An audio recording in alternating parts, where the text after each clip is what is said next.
Hello, I'm Robin Henning, and welcome to another Exchange Life Nugget of Truth. I've been sharing about how to discern between godly goals and godly desires. So why is this important?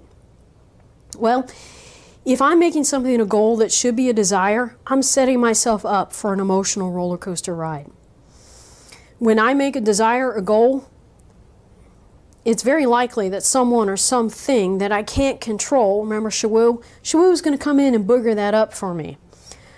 There's going to be a variety of emotions that go along with it. So let me give you some examples. Let's say I make it my goal to get to an appointment on time, and I get stuck in traffic. There's been an accident and nobody's going anywhere. What's going to happen? If I make it my goal to be there on time, I'm going to start feeling anger. I'm going to be frustrated. My emotional level is going to scoot way on up to what we call the freak out level. And right then and there, I'm going to be saying things I wish I never said. Another example, Satan loves goals that should be desires, because what he'll do is he'll create anxiety. Let's say I'm traveling. Remember that example. I'm about ready to take a trip on vacation. I'm going someplace warm. And here comes Satan. What if I miss my flight? What if I get stuck in traffic? What if I miss my connection? What if it rains all week and I'm miserable?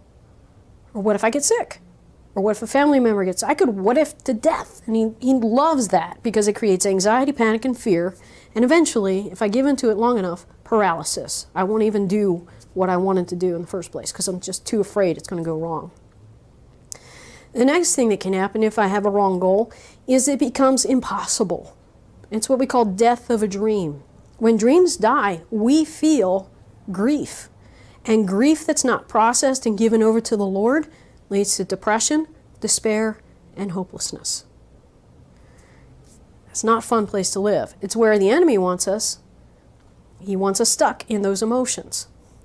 So in order to avoid that roller coaster ride, we really need to think through what are godly goals, what are godly desires. So go back and evaluate that again and make sure that your goals are focused on becoming like Christ, and there's no one or no thing or event that can keep it from happening but you. If you keep them in the right category, you're going to have a much more even emotional ride through life.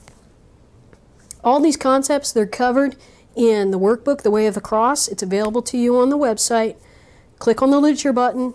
It'll let you download those PDFs for free. It's in part 7 of the workbook. So I'd encourage you to take some time to download that, work through it. It'll help you become even more solidified in this concept, and it really will help your emotional journey through 2014. I hope this helps you set your godly goals and your godly desires, and have a blessed year and a blessed day in Jesus. We'll see you next week.